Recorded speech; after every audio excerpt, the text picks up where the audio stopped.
have to pull back once again. They cannot take the point. They can't. That was Nice defensive ball coming out by the wall. There comes the Rosarios. Get on Zion. Shadow is down. Let's see what happens at the next point. watch this pin. Here it comes. The nasty pin. I'm ready. Oh! Double connect. Wow, there comes Mercy. God.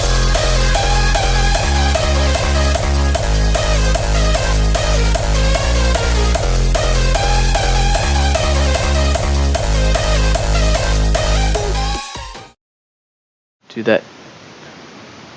We're live.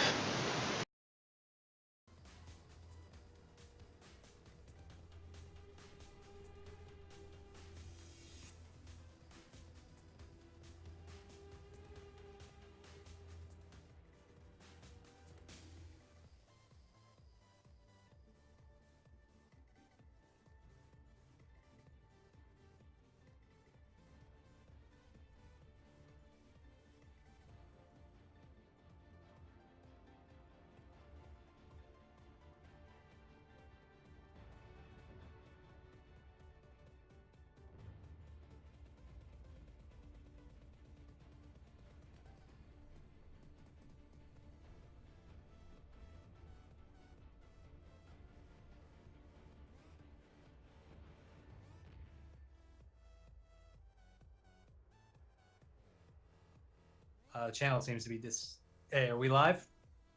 Hey! Sorry, folks. Having a little bit of audio issues there. This is HX9. We're starting with the AG Weekly week number 122. And we are joined here with me, HX9, and Rian. Rian, how you doing today? Hey, what's up? I'm doing pretty good. You know, probably not the most familiar of voices here. If you notice, I've stolen Muppins' usual spot here, but we're going to be getting in game here soon with Kings Row. HX9, who are the teams we're going to be seeing play? Well, first off, we're going to see a quick pause here. It does look like we're having some early technical difficulties on one of our players' side here. I am going to need to take care of that real quickly, but it is Kings Row, so talk to us about compositions, Rian.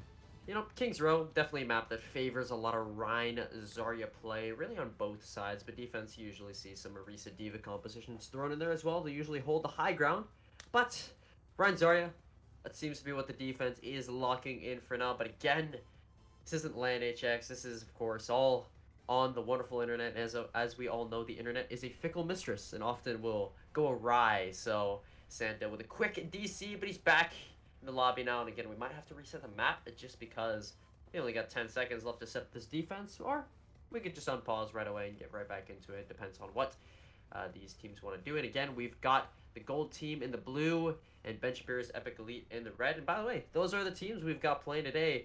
Gold team, HX9, who are these guys? Can you tell us a little bit about them?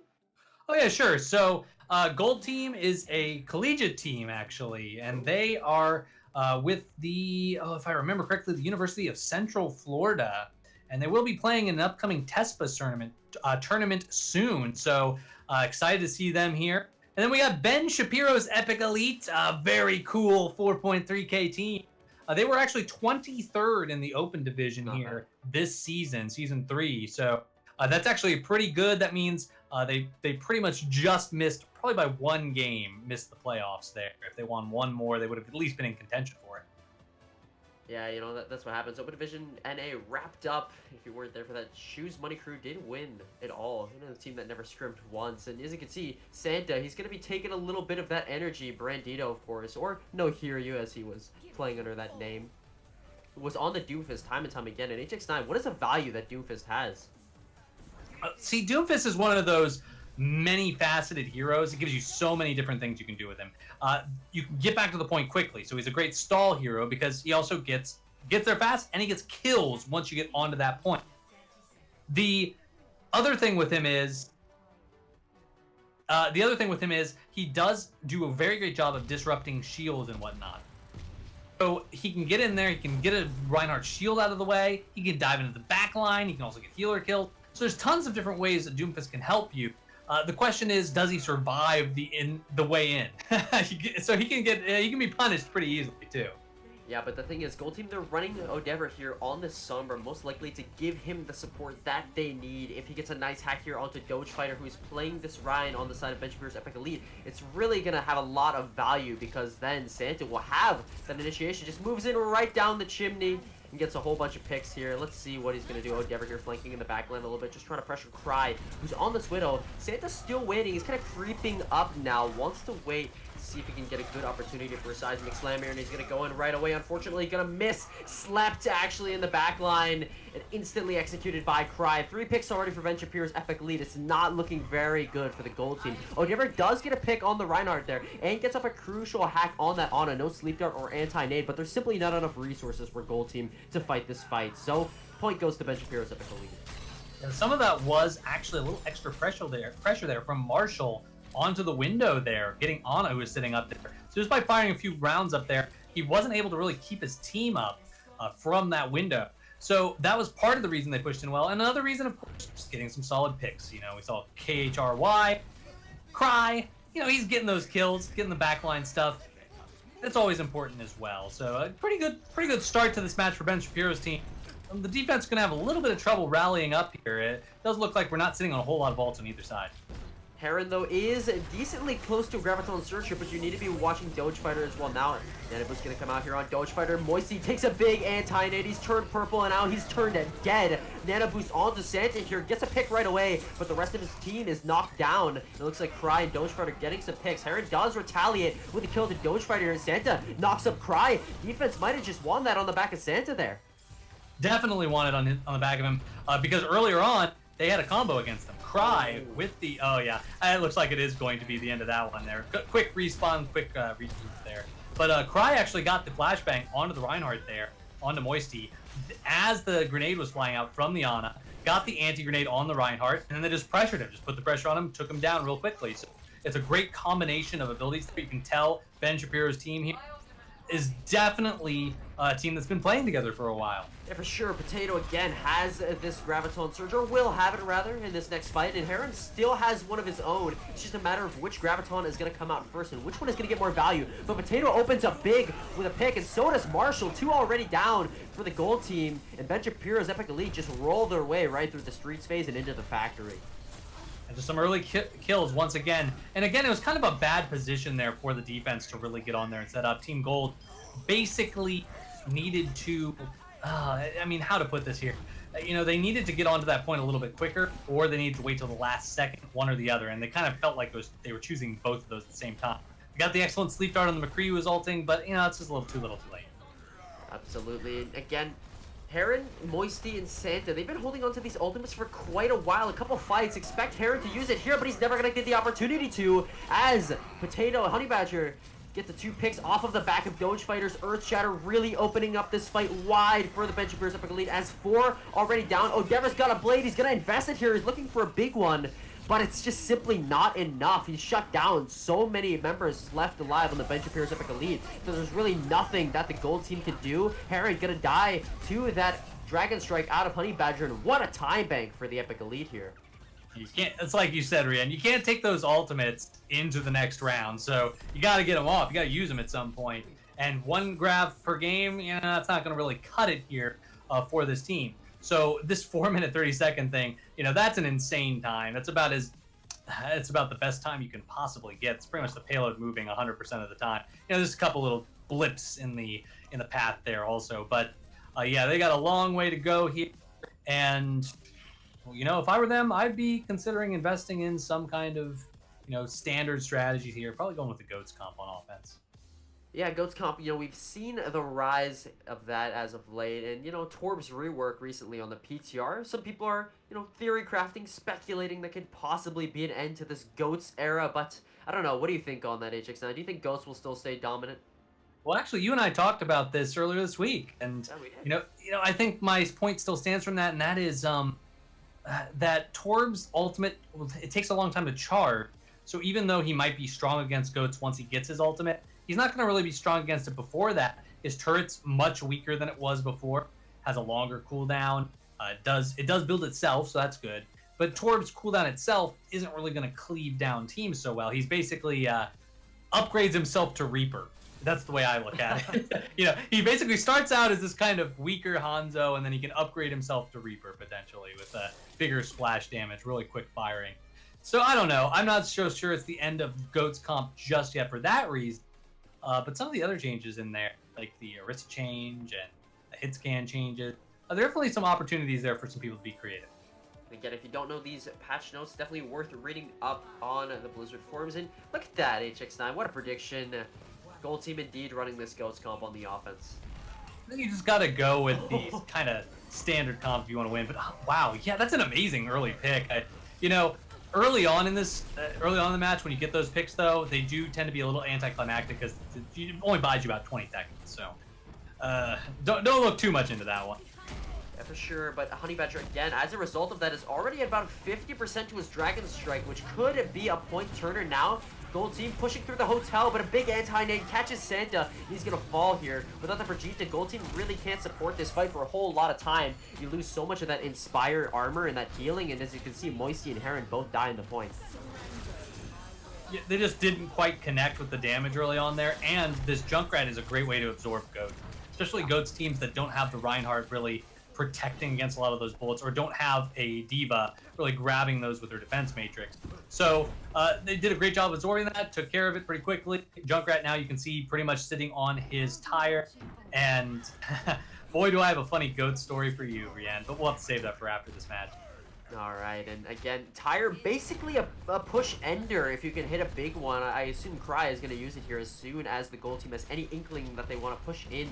But nice swap over here onto the far Mercy from the Gold team here. They swap off that Goats comp and move more towards this classic comp. But Santa's got to be very careful. He's taking a lot of damage, a lot of spam from Honey Badger in the back. Big Shatter comes out from the Epic Elite here just to stop out this attack once more. And again, it's just the offense just took a little bit too long there to get really set up and didn't really have the coordination. The Pharah especially, you look at Pharah in this comp, and this is probably supposed to be your linchpin. It's the thing that really helps you out there. And you just got to buy her time, and they didn't buy her time. They pushed in a little too quickly or didn't really coordinate with her pressuring the back line there. So next time, guys. Oh, well, next time's delayed a little longer.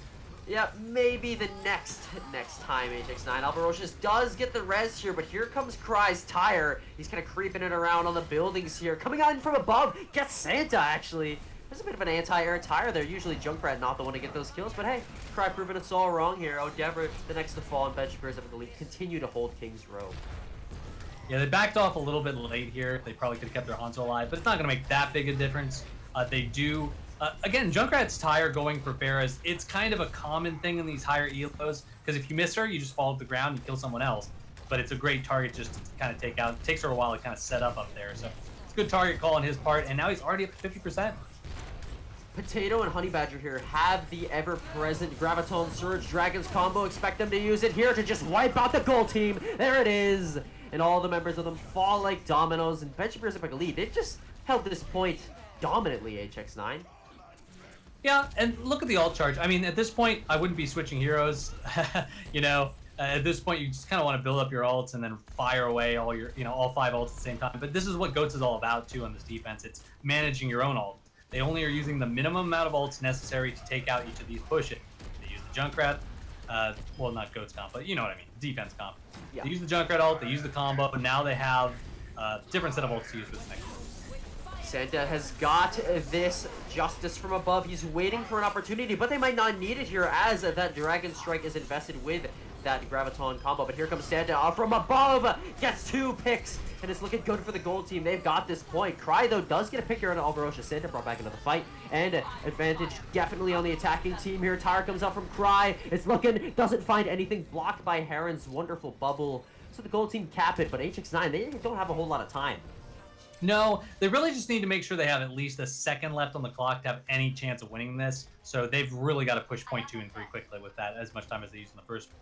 I would like to point out that actually Doge probably should have sealed the deal for the defense there, but his Earth Shatter actually missed the other Reinhardt who was in mid Earth Shatter there, and Moisty was able to get it off on his backline, so his Earth Shatter was not very effective.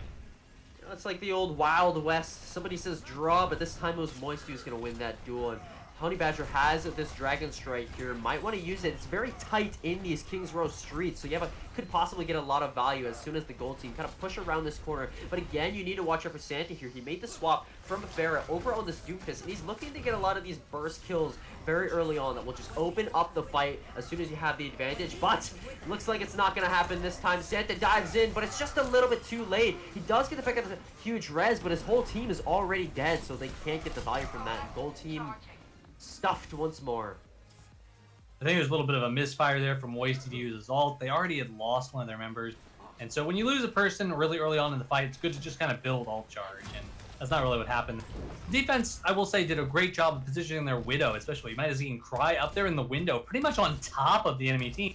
That's because he knows there isn't a whole lot that they can do to really climb up there and get to him with this composition, especially when they knew where the Doomfist was in the back there. So they're paying attention really well to this offense's position. Absolutely. Cry has this infosight that he can just use to scout out all the members of the gold team. But a big Graviton Surge catches the tanks, Moisty and Heron, and there's the Dragon Strike that we were all waiting for. Moisty very low here. No picks actually come out of that Graviton. The tanks were able to stay alive, but the backline just falls apart. There's no shields on or damage mitigation to protect them, and they just fall to the DPS of Honey Badger. It's kind of the same story there as before. It's using ults after the fight's over. Again, we saw that Moira ult go out afterward. Their Doomfist is already dead. So again, if they just kind of hold these ultimates here a little bit longer, they're going to guarantee wins in future pushes when they've already lost pushes early on. Also, don't get picked early. You know, that's important too. Poor Santa slept up top, and Cry once more just opens up this defense. He's had these surgical headshots time and time again to find early picks, and you can see how well it's paying off for the Epic Elite.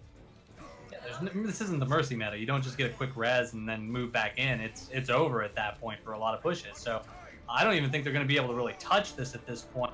They didn't pick up Hammond there. It's probably a little bit of another misfire there. Try to get on that point at the last second.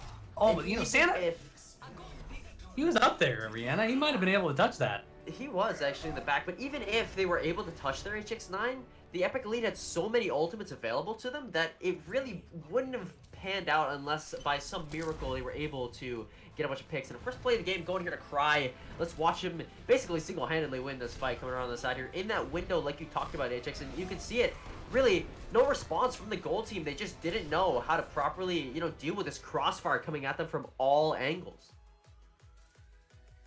Yeah, it's definitely something they're going to want to look at in the future. I would definitely be watching this VOD here, be reviewing that, because I think there is definitely some great takeaways. And it wasn't that, I don't think that their mechanics were necessarily inferior either. I think that they actually had some pretty good mechanics on their side too. They definitely had a couple times where they had some great coordination. It's just they need to make it more consistent. And when they do that, they can probably come in, you know, come in a little bit more on top. Yeah, but again, map 1 of 3. 1 point, of course, going to the Ben Shapiro's Epic Elite. But there's still possibly 2 more games left. We're going to be moving on to Eichenwald next. And HX9, if I'm gold team here, I got my back up against the wall. I have to win this map if I want to have a chance of moving to the finals right after this. But do you think they can do it? I think it's a pretty tough ask to see if gold is going to get on top here. I do, you know, I have to go into prediction mode here, and I have to be honest too. You know, I think that they're just a little bit less coordinated and just a little bit behind on the on that side of things, and that's pretty much going to cost them that. And Ben Shapiro's team, you know, they've been together a while through this entire Season 3 Open. They're a really high-placing team. It's hard not to just put all your money on it. So if I was defense, I'd be investing in some of my potentially more interesting strategies here. Or option 2, just get the practice in, you know? Just play the really solid compositions that you think are the metagame compositions there, and get a good VOD here out of it. But again, they're not out of this yet. There are definitely some things that they could just pull out and just pull out a good game here if they just really, you know, I don't know, coordinate. Sure. Yeah. You know, team play, definitely one of the most important aspects. Who's been the star player for you so far on the side of Ben Shapiro's Epic Elite? Oh man, it's hard not to say Cry. And, you know, I hate to just jump to DPS as playmakers because, again, other players open them up to do things. But I have to say, just those picks throughout most of the game, very important. But I will give some credit to the healers as well. the healing squad is basically keeping them up through a lot of damage. And again, it's not that the mechanics of gold were necessarily inferior. They're getting that damage out there. It's just, again, it's just really hard to connect a full-on connected kill on someone. The healer is just preventing any of that. A little bit ironic, of course, that Huge Rez is playing this Ana. But again, Cry with an early pick. Alvarocious, though, does take one of his own. 5v5, but Marshall's there for that coverage on the Rez. And Cry once more gets another pick here onto Alvarocious. Malachi does get the frag on him using this Brigitte and might be wreaking some havoc here on the front line, but he is going to fall to the Honey Badger. And now, Benchpeers typically, they've got this point with a very quick cap on the back of this Pharah. I'm not sure the defense's composition there was really a heads-up one. You always gotta anticipate a Pharah composition on the offense, and oftentimes it does come paired with a Widowmaker, but there are other compositions too.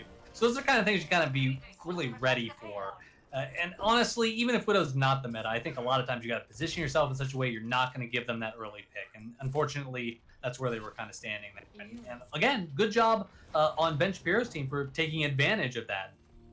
Swap over to the dive here on the offense. There you go, Santa. That's the pick you need. Honey Badger found at the very beginning of this fight.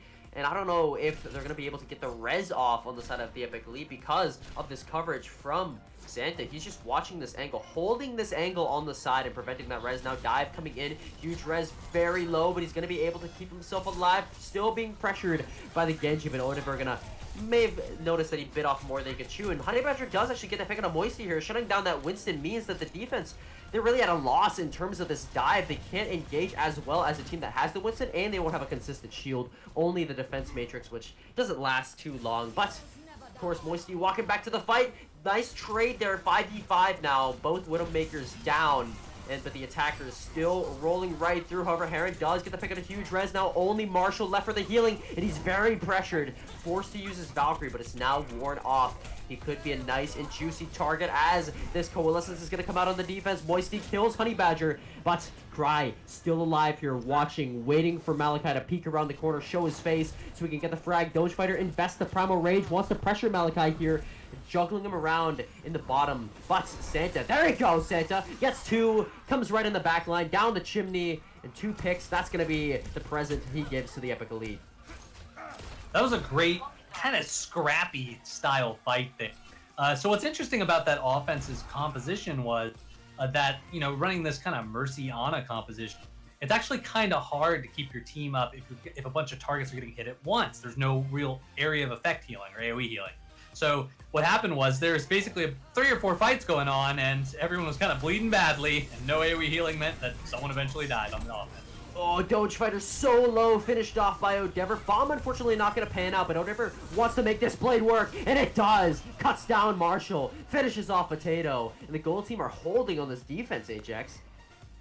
Strong defense there. I mean, they really just put themselves in a position to capitalize on them diving onto the high ground. Had an amazing anti-grenade there coming out from Alvar there. So, you know, that, you know, you get the good anti-grenade, the dive's pretty much dead. And also, you know, they've got Ana on the ground there. It's going to be hard for them to keep this Ana on them on the offense. Oh, nice Dragon Strike from below there. Honey Badger unfortunately not going to get any picks and does be the first one to fall here. Moisty gets slept, but it's not going to matter. The rest of his team trying to follow Heron, though. Catches that anti-nade, and that, of course, spells disaster for him and his mech. Potato kills Malachi. Alvarocious does get down huge res, but Heron D-Mac is just 0 resources on the front line. No Matrix whatsoever. No Diva Bomb for zoning. Marshall finishes him off. Just Moisty left. He's getting picks. Forced to use his Primal Rage here. Wants to kind of contest the point for a tad, but he drops back. Doesn't want to make himself a nice target for the Epic Elite as a stagger. Good retreat on his part. He's going to get a quicker regroup as a result. So it's not a wasted ult there with the Primal Rage. Really what happened there was, again, a little bit of a backline kind of shoot by Cry when he was on the Widow. He's already onto the McCree now, though. And again, trading once more. That seems to be what opens things up. And Alvarocious goes down, falls into the river of Eichenwald below the bridge. And now Cry with a kill into Endeavor. You see the meteor strike in the back, but Santa stunned the second he gets out of that and shot right out of the air by a huge res. And once more, the Benchpeers Epic Elite, they just keep rolling this car forward. A little bit of a, oh hey, that bomb might actually hit somebody. No, not this time. But, you know, they had a little bit of a lack of coordination on the ingress there, on the actual approach onto the point.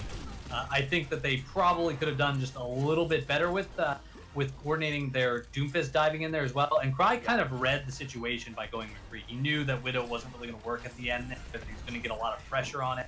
He did a lot of damage, but didn't really work out in the long run. So that swap, I think, gave them the point as opposed to kind of losing it to the Doomfist. Yeah, this composition run by the Epic Elite definitely anti-Doomfist. You have Ana for the sleeps and then McCree for the stun, but a Dragon Strike and a Dragon Blade. Let's see which Shimada brother is going to come out on top. Huge res falls to the blade of Odever. And he's thirsty for more. Unfortunately, not going to get it this time. And he's now pressured. Honey Badger gives him an arrow to the face. But the defense, they're still kind of stabilizing here around this corner. Here comes the push in, but Doge Fighter takes that anti-nade very early. Santa now choosing the time to reveal himself, but just instantly gets stunned by Cry's McCree. It's not going to matter in the long run because Potato is killed in that fight. Marshall, though, looking for a boop here onto Moisty. Moisty's shield actually completely gone, and as a result, he's going to fall. And now with no shields, there's no protection for the defense. They're really in shambles right now, trying to recover HX9, but they have the spawn advantage. They have an opportunity to do so, but the offense is just looking to stagger for them time and time again. Santa tries to dive onto huge res, but once more, Cry popping off. The Vigilante of McCree really stepping up to the plate here. High noon, Moisty falls. There's no one else on the side of the gold team to touch the point, and it's going to the Epic Elite once more with a nice and solid time bank. Yeah, and a lot less than they had on King's Row. It does look like Gold here is actually kind of rallying a little bit. They've definitely had a lot stronger of defensive positioning there. I think what lost them there at the end was Santa dying really early there. They actually had a great anti-grenade again from Alvarocious. You know, they had this amazing anti-grenade. It forced the tanks to kind of fall back, and when they did, they actually ended up losing some of the teammates who were a little bit too far forward, who weren't really anticipating the tanks backing up rather than moving forward. So they almost had it, but they just didn't have the sustained damage there. So again, the healers from Ben Shapiro's team, keeping them alive through that, the people who were able to back up, and that let them rally and again just take the point afterward. Now we're going to be swapping things up. The Epic Elite are going to be on the defense with the gold team on the offense. You know, we've seen a little bit of improvement from the gold team. As you were mentioning, they definitely had some solid holds on Eichenwald. The question is, can they push the cart in attack? I mean, not 1 minute and 53 seconds for the Ben Shapiro's Epic Elite. I may have spoken too soon when I said that was a nice time bank, because 2 minutes, not a whole lot, but it really all depends on the pace that the gold team try to set here. You really only need a second on the clock, so you get that overtime. Yeah. If you get that, you're good to go at this point. So just play it safe, aim for that 1 second, and hopefully you're not just playing for a tie at the end by missing that. But again, I think the thing that they have to deal with here is the Pharah. She's been very popular on point A lately, and although she does have a little bit of a rework coming at some point, it's only going to make her stronger on points like this. So I gotta say, you know, this is the time to get that practice in against that Pharah, and their composition right now on this offense, you know, it's a little bit sketchy for a Pharah defense. Not a whole lot of pressure, and you can see that Honey Badger just shuts Malachi down right away. That's the value you get when you're damage boosted by that Mercy. The Rockets just do so much more damage, and Honey Badger really putting on the pressure here for the gold team. They don't have a whole lot of opportunities because there's no cover for them whatsoever. Alvarocious the next to fall. Heron very low on the front line, as is Moisty. Moisty falls, Heron's next. Honey Badger takes the kills. It's the Pharah, and now they're on to Widowmaker with Santa. And that's all they have to really deal with here. You know, Eichenwald, point A. Again, this might be the nightmare fuel of some people who play competitive mode here. This is that one choke point you never seem to make it through in some games, but you know, as long as you get all the way up to that tower there, I think you've won in some games. Now let's watch Honey Badger. He's got this barrage, and I see a good opportunity for him. The question is he going to use it? Heron very low, about half HP on the point, and Honey Badger wisely gonna save his ultimate for when the rest of his team shows their faces. There it is! 2 down. Cry takes Moisty. Once more, the Epic Elite holds strong. Marshall trying to escape, but 2 nice direct hits from Honey Badger put an end to his career. Yeah, that's why you stick in it, stay in, get killed faster. You end up regrouping faster. So, but anyway, again, they're just having a lot of trouble there. Cry actually getting a nice flank there onto Santa, able to take him out before he could cause a lot of damage there onto the Pharah. And that's what they're going to have to watch out for again. Where is Cry now? What position is he in? Pay attention to it when you're on the offensive. You'll probably succeed a little bit more. Malachi dropping very low there, playing a little bit aggro. Nice shatter from Moisty. Hopefully that opens things up enough. 2 picks down from it already, but as a result of him charging in, Doge Fighter has a big opportunity for a shatter. And now both Reinhardt's Nana boosted. It's a battle of the glowing Rhines, but it seems like the Epic Elite are coming out on top in this fight. You see, Moisty does take down Doge Fighter, but the res is right there from Marshall. No mercy on the defense here. No healers actually alive. Just the tanks on the point, but they might have just done it. Marshall's the last man standing here, and the gold team might have just won out this attack here, HX9. Yeah, I think they got this one on the back of just basically getting on that shatter. Moisty has connected on some amazing shatters. It was the same as King's Road. No. And they couldn't sustain it, of course, because they didn't have a whole lot of health left. But again, those amazing shatters by Moisty, I think, are one of the best assets that this gold team has. And he already has another one ready to go for the next one. They're going to have the combo as well. You know, they have everything ready for them. Just the question is, can they, again, deal with this Pharah Mercy? It's causing so much damage in their backline. A lot of questions as we move into this next fight, but once more, Cry waiting in the backline here. He's moving in for a high noon, but he's never even going to need this. As once more, the forecast has just said justice time and time again. Honey Badger and Cry definitely popping off here. Well, it's going to be time to use those ults on the next push. They're switching over to a Zenyatta now. Oh no, back to Mercy. Well, you know, one of these heroes is bound to work. But it's very interesting to see, you know, what they're trying to think of here to try to get this Pharah. They tried Widowmaker, didn't really work. They're trying McCree now. Hasn't really been working. They just got to use these ults at this point, you know. Get that point with everything they have. Cry still waiting around this corner for this high noon, and it is indeed going to come out right now. The stun comes out. Santa does take him down. Huge Dragon Strike from Odever. Takes down 2. Potato and Doge Fighter both down. Honey Badger next. Odever really putting the team on his shoulders in this fight to win it for the gold team. Right when it counts. Just use your ults and you got it. Cry almost stopped them too. Had his high noon there, and he did get it off and got a kill with it. Just didn't get the kill onto the Hanzo, which was popping the Dragon Strike ultimate out onto that Graviton Surge. So, you know, pretty close. They had the right idea. They probably could have ended up using the Reinhardt Shatter, actually, around a corner there. Potentially could have gotten the Hanzo, too. Definitely an option. And, you know, there's your opening pick. He's back up. As usual, the opening pick coming up from Cry. He has the high ground, and you can't really push in against that, especially against McCree. Speaking of your shields, nice shatter comes out, and actually 3 members of the Epic Elite already down. Cry on a bit of a flank here, a solo mission in the back, trying to take justice into his own hands. But, of course, that role definitely goes to Honey Badger, who's now over on the Hanzo, 70% to a Dragon Strike. My MVP might be changing, you know. I might be giving Moisty MVP for this whole series because these shatters have been phenomenal. Every one of them has led to some amazing play. It's just, man, can they catch a break on getting these opening picks? Yeah. Seriously, and that's the thing, is Moisty always seems to have his shatter up, but not this time. Potato is going to make sure he is the first to die. And as you can see, the rest of the offense just kind of falls apart without their main tank to rally behind. That's a good way, you know, it's good to die that quickly. That way you can regroup fast. Now they're switching it over. Probably switching over to some kind of dive composition, as is tradition for Eichenwald Point B. Yep. Interestingly enough, though, the defense is not opting for that, as they're pretty close to ultimates here. And that could actually work against them pretty badly here. They're not going to be able to defend their Widowmaker as easily with this composition.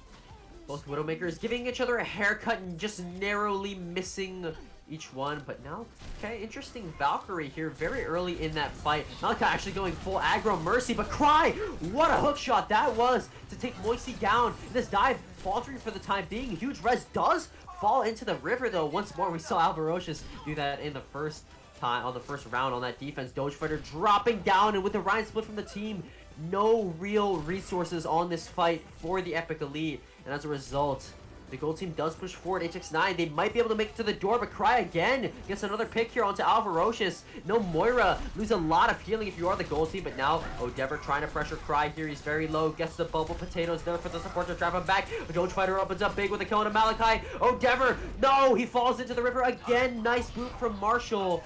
In 5 seconds left, it's not going to happen. Veggie Bears Epic Elite are going to the finals in the AG Weekly, taking this 2-0 over the gold team, but definitely a nice performance from them. This be a lesson to you, Rian. Don't dive into the Rein Zarya. Find the other targets, because they will destroy you. And that's what happened to that Winston there. And at the very end there, of course, that early pick again from Cry. Again, they just seem to catch a break here when it comes to these picks. And look at him. You know, he's just in this corner here. And this is definitely an exposed position that tanks could have taken advantage of. They really just didn't notice he was there. Interesting play of the game there. Not sure why, of course, Honey Badger didn't get that. When he did most of the effort, and Cry was just there to back him up. But what are these teams really going to be looking for in order to continue this streak? Bench Brewers, I believe, of course, going to the finals. How do they win it? And if I'm Gold Team, how do I improve from this loss? Well, you watched the VOD, you watched the recording of this, and we actually have an excellent recording that we gave with some different perspectives as well. So they have a lot of different points of view they probably have from their own people and from others. And I think ultimately that will give them the edge that they need. You know, that's what they should be looking to do. Get reviews in there. Another thing is think about compositions too. How can we deal with that, Pharah? You know, what's the best way on both offense and defense to handle that on Eichenwald? Because again, it's not going away anytime soon. Of course. And HX9.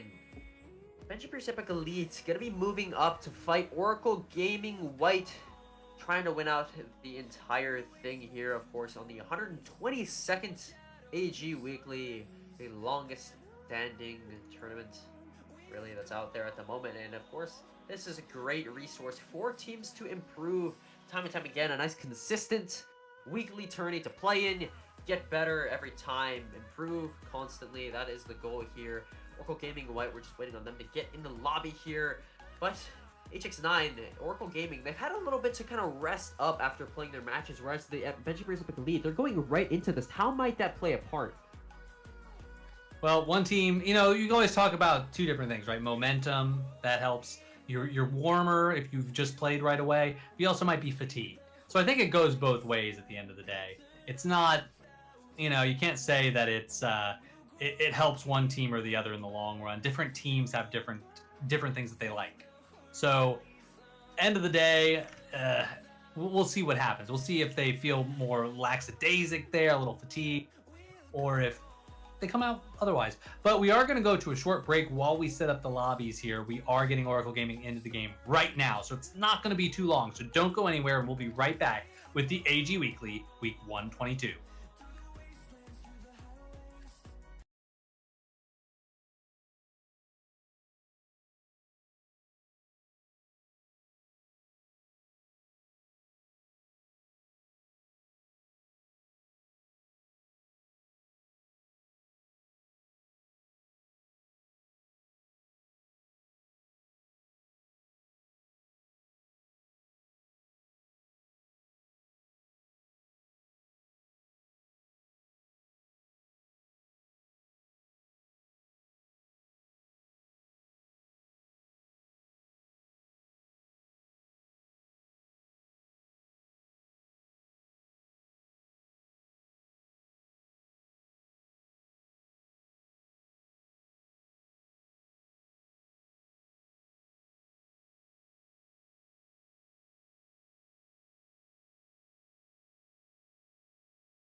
See if we can just find tanks and heals in the meantime.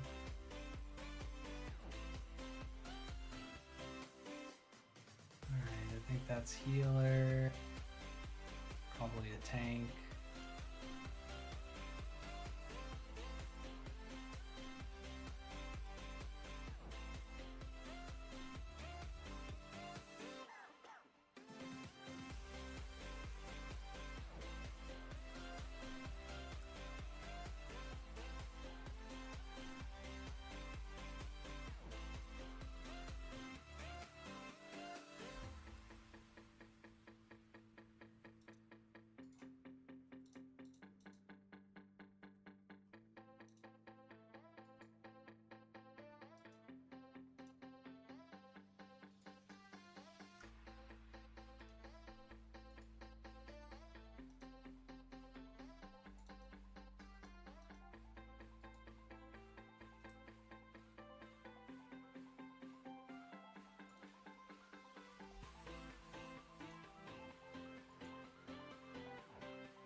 I just looked at all their dudes to see who were their tanks and healers.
One.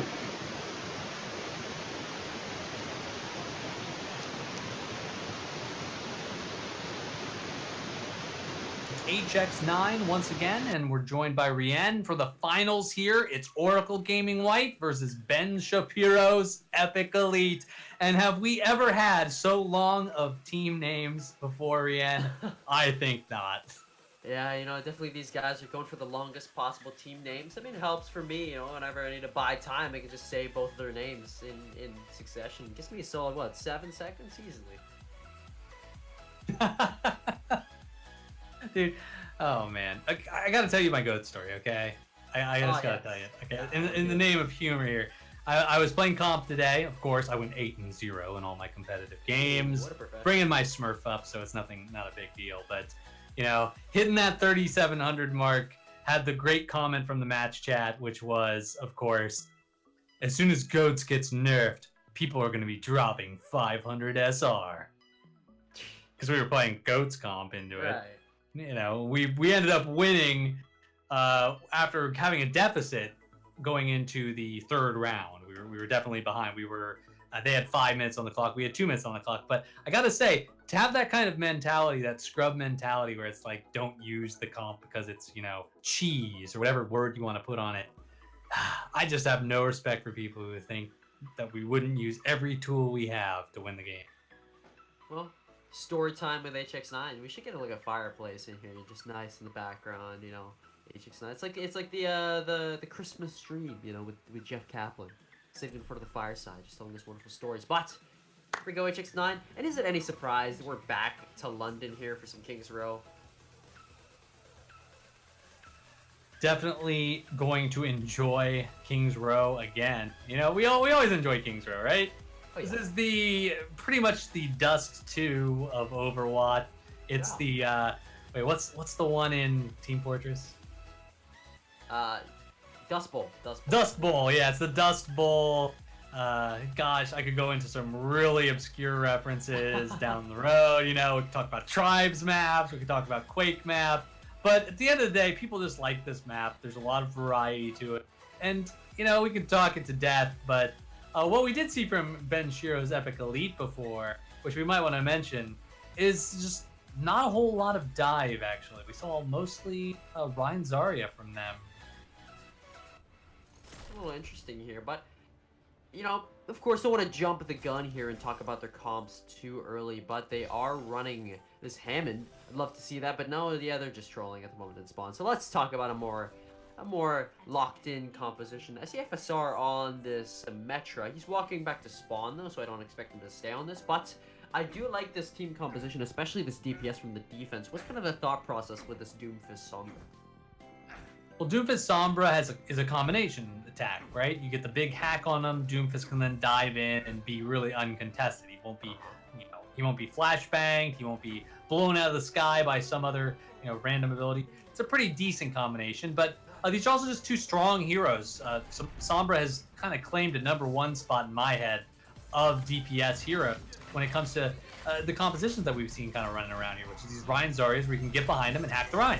Kind of like that. Yeah, just like that, HX9. As you say it, it happens almost like you can predict the future here. But Oracle Gaming White, of course, in the blue. Ben Shapiro's Epic Elite in the red. Dogefighter leading the charge here along with Potato, but Dogefighter already about a half HP here. Dive comes in from Alex, not gonna land. Dogefighter was protected by that bubble, so he's forced to dive out. Nice slip out of the back there onto Wild Elia.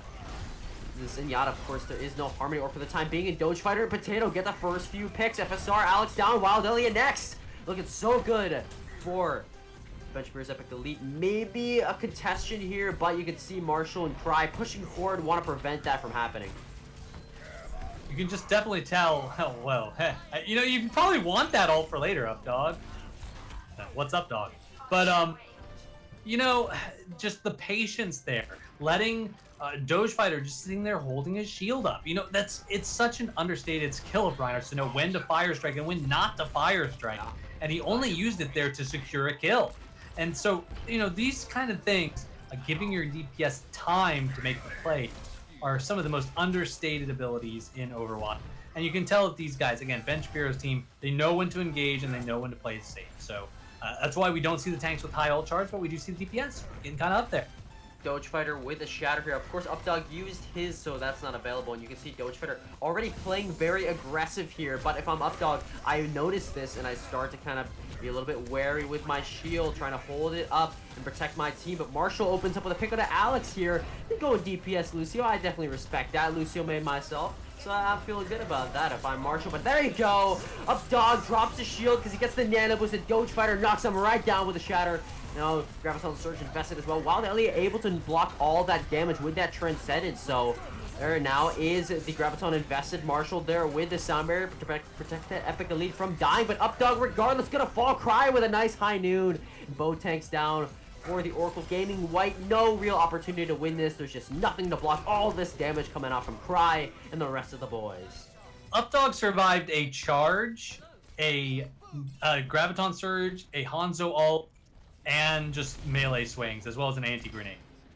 So, you know, after you survive all that, you think, well, maybe it's not the right time to go charging in, start using our ultimates. Maybe we should use this extra time we gained to wait for Alex to come in there. But they didn't really do that, and they paid the price for it.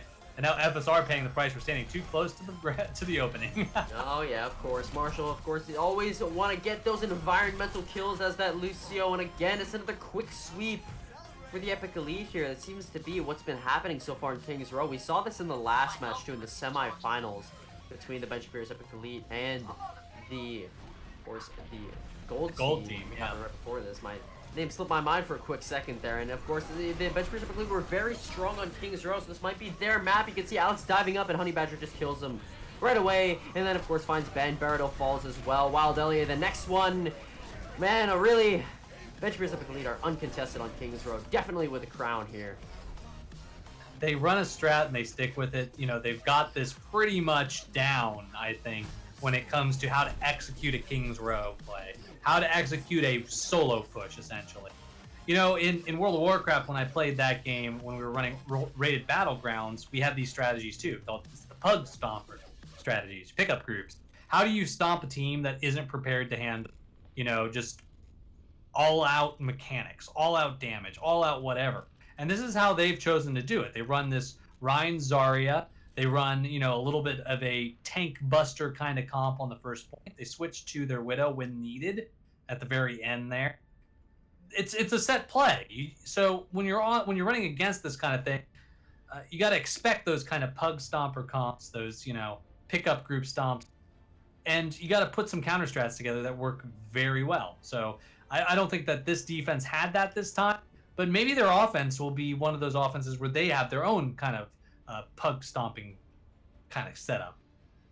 Well, we're going to see it as we've now switched sides. Of course, as you mentioned, defense now going to be on the Bench Beers Epic Elite. Last time we saw the Gold team, they full held them for quite some time, and then the Gold team eventually did cap the payload and move it forward, but only a slight ways, as the Epic Elite really just shut them down time and time again with great ultimate usage. And you can see this is the same composition we saw last time with this Junkrat here. How did the Junkrat play a big factor into the last match they played?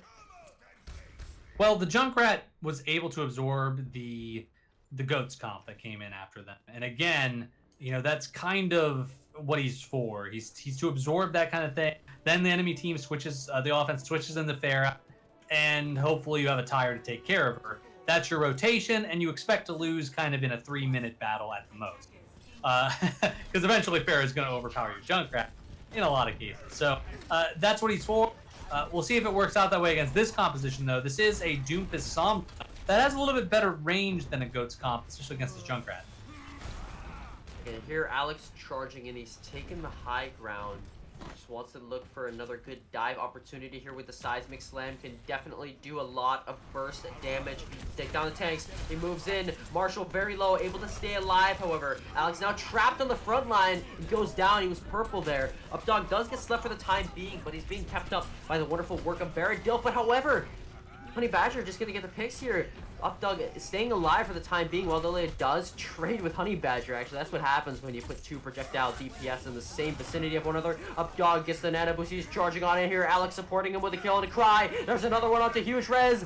If I'm the Epic Elite, I don't know where to look. You got Alex in your back line, Updog in your front line, messing you up. And now the Oracle Gaming White do cap the points on Kings Row. Yeah, definitely checked him out of that hotel there. Alex the Bell stop. The Bell boy. You know, he opened up great too there, yeah, and he dived in and disrupted the healer backline enough that the early picks were secured there. So, got to give him the MVP on that particular push. And now, pushing forward, it looks like they're going to pop the Dragon combo right away. That's going to actually set them up for a pretty strong defense here with the Arch in their favor. There you go. That Arch, of course, is so important. You can stop teams there for quite some time, and that seems to be exactly what the Epic Elite want to do here, HX. Yeah, absolutely. And they don't have the ults now. They have the Rhine ult, but they might be able to get this nano boost. But this offense does have that meteor strike. And in this particular set of King's Row, it's actually really hard to dodge that. So he should dive in there, kind of suicide in, try to get a kill without it, and then meteor strike. Oh, that Shatter gonna go to waste, but Doge Fighters does not. 3 members down, and they all fall. For playing bowling here, that was a full strike. Yeah, one ult's all you need, right? You know, getting a strike there for sure. That's interesting, though, that they didn't really utilize their ultimates there on this offense. They definitely need to just engage a little bit more, I don't know, a little bit more steadily there. Get in that back line with that Doomfist and get that meteor strike out there. Updog once more pushing forward. Of course, doesn't have a shatter, but he's already at 48%, and a big nano boost might have just opened things up. Potato's very low in the back line if the members of the Oracle Gaming Way can penetrate that deep. But here, Alex goes in, gets the pick on a Cry. He's looking now for Marshall, who's on the front line, but he finds Doge Fighter, and that's a better pick if I'm being honest with you. But now, Alex gets the nano boost. He's glowing, and now he just wants to take down Potato here, who's very low, but Potato is also very close to a Graviton Surge here, which might play a part into the next fight. That's a great job on the defense to just build their ults there and not waste them when they knew they were going to lose the fight. I actually had to go searching for Alex there to figure out where he was, and he and Cry had a little bit of a one-off there, big fight there, but at the end of the day, Meteor Strike won out. There comes the Graviton Surge out on the front line. FSR going to be the first one to use it, but again, 5v5 on both sides. Shatter invested from both teams now. Sound barrier for the offense. Oracle Gaming White going to be able to get the support. Doge Fighter goes down to Updog's Fire Strike, and Updog now looking for more, looking for this home run, just batting the members down of the Epic Elite. Does fall to Honey Badger, but again, such the numbers advantage going in favor of the Oracle Gaming that, oh! Wow, Delia knocked up in the air, and Cry picks him off with that High Noon. You can see Marshall and Baradilf just kind of hiding around the payload here, but Alex just moves back in, punches, huge res, and Benjamin Elite might have actually been able to hold this one, HX9. Very unconventional fight, but they're able to win that out because of that boop into that High Noon from Cry. Yeah, and even the fact they were able to get that was because of a huge mistake on the offensive side. They pushed forward when they did not clear that cart. There was still an Ana, huge red, sitting on the payload, ducking behind it, unnoticed for about 5 to 10 seconds. That just bought them the time they needed. There, out comes the EMP very early in that fight from Ben. Catches a few members of the Epic Elite. Nobody falling, though, for the time being able to stay alive. And now Reinhardt gets the nano boost once again from both teams. Updog moving in, wreaking havoc. But now he's got to deal with this Dragon Strike that comes out from Honey Badger. It's going to cleave up the team on the side of the offense. Oracle Gaming pushed back for the time being. Honey Badger coming up big. 2 picks already. Shatter invested from both sides, but Doge Fighter once again winning that duel. And Ben Shapiro's Epic Elite holds strong once again. Alex just didn't have his ult fast enough there. If he got that Meteor Strike about, I don't know, 3 seconds sooner, that probably would have been a completely different fight. Unfortunately, he was just a little bit behind on. We do see FSR, though, coming up on a Graviton Surge. I think that is the key here. They're going to want to save that Meteor Strike now that they have kind of lost that last fight and get that combo off there. There's really no defense against it on this defense. Oracle Gaming White have been running the Sombra of Ben, and he's been getting early hacks, but the question is, the thing is, they can't follow up on it. As you see, Alex goes down very early on in that fight, so Oracle Gaming has to be pushed back. And Ben, he's been getting the hacks, but there's just no follow-up. Yeah, and it's unfortunate, too. They're just losing too many members here, and you see Potato's going to get his Graviton Surge as a result of this failed push, as a result of that pick. And that might be all they need to really defend against what was already going to be an uncontested Meteor Strike plus Graviton combo. Potato gonna be looking for a great big Graviton. Really nothing on the side of the Oracle Gaming to shut it down. However, first Graviton out now from FSR. Shatter invested as well. Updog gets a pick. Huge res down, but there's the Graviton we were waiting for. knocks down a couple members. Shatter as well comes out. Updog taken down on the front line, removed from his team, and 2 picks come out. Honey Badger eventually the one to get that killing blow. 18 seconds left. Ben can maybe touch here. Yeah, there's a chance that they might be able to get on this point here at the last sec.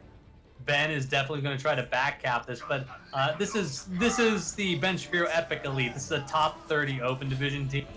They aren't going to fall for any kind of back capping nonsense. No, sir, and Alex can't touch. Booped away by Marshall. The payload was within his rocket-covered gauntlet's fist, but it just wasn't enough. Nope, wasn't enough. And we see Potato here. I just gotta say, building up these ultimates, he did such a good job of just following up with damage too. And here's one of his just regular plays, you know? Zarya with a high charge like this, like 80 charge, no damage she does. I mean, it's just absolutely insane. Each percent of energy that she has is 1% more damage. So when she's got 100 energy, she does twice the damage. You see that, HX9? Look at those stats. 32 high energy kills out of, and get this, 33 eliminations. What good energy management from him there, in just order to stay at that level constantly. That's why this man is getting play of the game. Potato, really standout player on this Zarya. Yeah, and it looks like the next map is going to be, I believe, Lijiang Tower. So, Lijiang Tower, you know, gonna jump into some control maps here, basically, or King of the Hill maps, as some folks like to call them. And, you know, Lijiang Tower, this should be a nice change of pace for us here. There's definitely a lot of different compositions that are viable on this one, but I'm excited to see a little bit more dive coming from Ben Shapiro's Epic Elite. For sure, Lijiang Tower definitely a more dive-centric map as opposed to King's Row, where it's really always the Rein Zarya that we do see. Again, nice change of pace. We casted, what was it, King's Row and Ike involved in that last semi-final match. So moving over to Control, it's going to be a good breath of fresh air, perhaps. And you know, Hybrid's the best of 2 different worlds, but not the best of 3 worlds. And this is that 3rd world right here. Wait, Oh, yeah. should I really be saying that? I mean, it's not really like a 3rd world country. You know, the 3rd numbered world. We're not talking about that, you know, other system from the... You know where that system actually originated, Rian? I don't. Enlighten me. 1st, 2nd, and 3rd world actually originated from the Cold War, believe it or not. And where 1st world countries were really just, you know, allied nations and from World War II, and 2nd world was, you know, Russia, China, nations that kind of survived World War II without being economically devastated. And then 3rd world was undeveloped nation. So that was the idea behind it there. So nowadays, it doesn't really hold much meaning because pretty much everywhere in the world is practically 1st world at this point. Look at that. We had a nice story time with HX9 and now a history lesson with HX9. I'm learning all sorts of new things today, but what are these teams going to be running on Night Market, which is our first map of Lijiang? Looks, this is the ultimate choice between Dive and Rein Zarya. This is, and we're going to see them go head-to-head in this one here. The ground and pound tends to hold the point easier. The dive tends to get to those backline characters at the very beginning of the match easier and capture the point first. So we'll see which one wins out at the beginning here. Huge Res doing a great job of pressuring out that fair and sleeps Updog at the very apex of this fight, and now here comes the dive pushing in. FSR again, no support from Updog. He was slept from the time being, but now diving in, trying to move on to Honey Badger and get that pick, but Marshall's doing a great job of preventing the Oracle Gaming wife from getting it on the point, from even touching it at all. He's just been booping the members off. Alex gets a pick there, but it's just going to be a quick reset for the Oracle. I think they could have taken a different line of attack there on this what's the name of this team again? Oracle Gaming, what? There we go. You know, on their side, they could have gone for the Widowmaker a little more. She was kind of open in the back, and that's kind of what Dive is designed to do on this map. So I think, again, they got to consider putting pressure on those weaker targets and not really just diving into the Rein Zarya. Alex with a wise swap here over to the Genji. Almost goes over the edge. Wild Elliot does fall to that, however, but huge res falls as well. Without this honor, there's no anti-nade, which, as we've seen, is the decider in most fights. But Cry again wins that Widowmaker duel with Ben, and Honey Badger finds Alex once more. Both these DPS on the side of the Epic Elite really popping off and stepping up to the plate when it counts. And look at the old charges here, too, Rian. This is not a fight that's going to be won anytime soon. It's going to be a very hard point to flip. And again, what is the advantage you have by running Dive here versus Rein Zarya? You got to be thinking about that. and it's not jumping right onto the point. You got to find some openings at some point. They definitely have a Widowmaker that's very exposed. There's the Graviton, there's the Dragon Strike. That'll be a quick wipe for the Oracle Gaming White. You'll get him next time, but 70% getting to that do or die time. Yeah, what you gonna do, really, Rian? I mean, they see you through the wall there with the Sonic Arrow. They can pick you up with the grab, uncontested. They can't really eat it with your defense matrix. Easy play. But they do have offensive ults here. You know, they do have this Ana ult. Maybe they can utilize that to get some squishy targets down, but not if they're knocked on the ground. Oh, Updog's shield went up a little too late, but he's going to be able to use the Primal Rage to keep his team alive, zoning out Dogefighter who gets slept, but woken up right away. That's not what you want to have happen, and Cry picks off both supports of the Oracle Gaming White, and there's no chance. 99% to 0, just FSR and Alex alive. FSR just going for a desperate stall, but he's demeched, he's batted down. Alex is waiting, he's actually fighting Honey Badger right now on the outskirts of the points, and Honey Badger wins that fight. So that's going 100 to 0 in favor of the Epic Elite here. They're looking to take this map 2-0, which will then give them the win in the AG Weekly. I wouldn't be surprised if that happened, Rian. It just looks like Ben Shapiro is just playing out of their minds today. And, you know, part of that was, again, they didn't really utilize their ultimates there on that offensive team. And you can't take them into the next round. We said this before. But now we're in a control center. It's going to be the GOATS Comp Center, basically. This is where GOATS, I believe, was invented. It's a canon story, believe it or not. You know, the great GOATS Lombowski, you know, first founded Reinhard Zarya and Triple Healer on this map. I don't know, making this up as we go. But the other side of things, Ben Shapiro is not opting for that. They're opting for the Hanzo McCree here. This can absorb GOATS decently well, but if GOATS can get on that back line, they're going to get the kills. Good pick right away from Honey Badger there onto Ben. Hanzo really doing a great job of, you know, shutting down GOATS every now and then. Just that insta-kill potential is so important. And the Epic Elite do win this first round, you know, with the stuns over the shield and then the instant kill potential of Hanzo. This is actually not a bad counter to GOATS. No, it's not actually all that bad. As soon as Ryan starts swinging, you're doing a lot of damage to GOATS here, and they don't have a lot of damage to really count back at you, especially when you're really far away on this McCree Hanzo. It's hard to get to those DPS, or really your juicy kill targets when you're running GOATS. You know, the healers are good to go for, but once you get those DPS down, you're never going to die, so they're often the better targets for GOATS. Look at this, look at their ult charge again, too. I mean, this only 20% in here, Rian. Wow. Potato, he's just going to use the grab here and then expect Honey Badger to follow up with that grab and Dragon's combo as we've seen time and time again, but no, the shatter from Dogefighter, and as usual, as we've come to expect, it's a big one. And now, full wipe in favor of the Ben Shapiro's Epic Elite. They're holding on to this point. They've driven the Oracle Gaming White back to their spawn. Oh man, when you lose control of center, you lose it hard sometimes. This door is a hard one to get through. There's only one other entrance, and unfortunately, it's pretty much in view of the door, so it's hard to go around it. They are going to push in forward here. Here come the ults.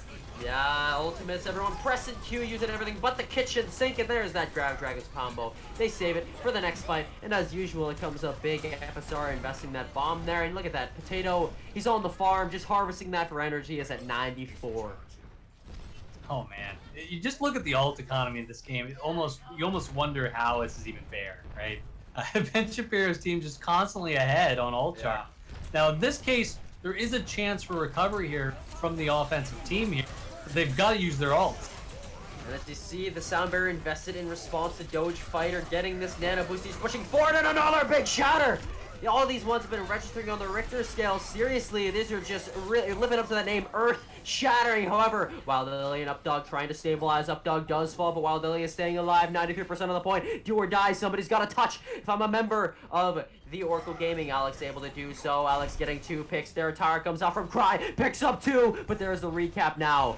99 to 0, slowly building their way up as Oracle Gaming White, but they can't keep continuing to fight this fight. The reinforcements are arriving on the side of the Epic Elite. Cry does fall here, but Updog goes down the second he's back into the fight. Dogefighter going for a charge on the point.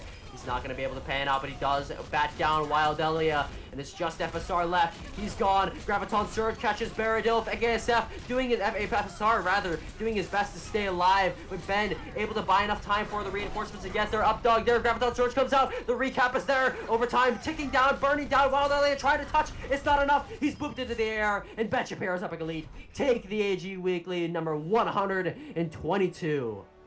Gotta say, Ben Shapiro definitely dominating here. They actually went 2-1 in their quarterfinals game. I'm wondering how that was even as close as this one, or as as close as it was with how dominating their performance is here. Look at Jara. He's just standing still shooting, you're doing great with your team when you can just stand still and aim, right? This is not CSGO where it actually gives you better aim. But, it worked out. Wow. Rien, it's been a lot of fun casting with you. Now, you got any final thoughts for us? Ben Shapiro's Epic Elite is a great team. That's my final thoughts. So that was a 6-minute and 12-second Lijiang Tower in total. How crazy is that? Man, it's absolutely nuts. The only way they could do better is holding point A, really, right? Yeah. If they held point A's on the hybrid maps, yeah, but they held every point 2. They never got to a point 3 on the hybrid maps, and 2-0 on the only control map we saw. So, gotta say, unbelievable. I'm so happy we got to see them there. Yeah. But it's time for us to shut this down once again. So thank you all once again for watching. I'm, of course, HX9. You can follow me at HXZ9. Going to be doing a couple other casts this week for sure. Rian, what you got going on this week? I got a few stuff going on this week. Next Saturday, going to be casting some EU games for the Open Division, so make sure to, of course, follow me on Twitter if you want to see my dumb tweets and other stuff, announcements on what I'm going to be casting. At Rien Shouts, R-I-E-N, and then Shouts, of course, no space or anything in between that. But, again, thank you all for tuning in to watch the Academy Gaming Weekly week 122. How crazy is that, HX9? We've had 122 weeks of the tournament, and we're always seeing some really top-level teams brawl and face off. Ben Shapiro's Epic Elite, definitely a name to remember. But to HX9, I'm going to let you close things out here. Be sure to, again, also follow us here on stream and as productions. And be sure to follow Game with Storm, too. The Academy Gaming. That's the name of the tournament here. Academy Gaming, AG. Follow all that stuff. If you follow me or Rien here, you're definitely going to see their posts as well. So you can kind of piggyback off us if you kind of missed any of our Twitter handles or anything else. Yeah, we'll get you there. But that's it. We're going to call it for the night. So stay tuned for the rest of this week. Come follow us on some other things, and we'll see you there.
to make this.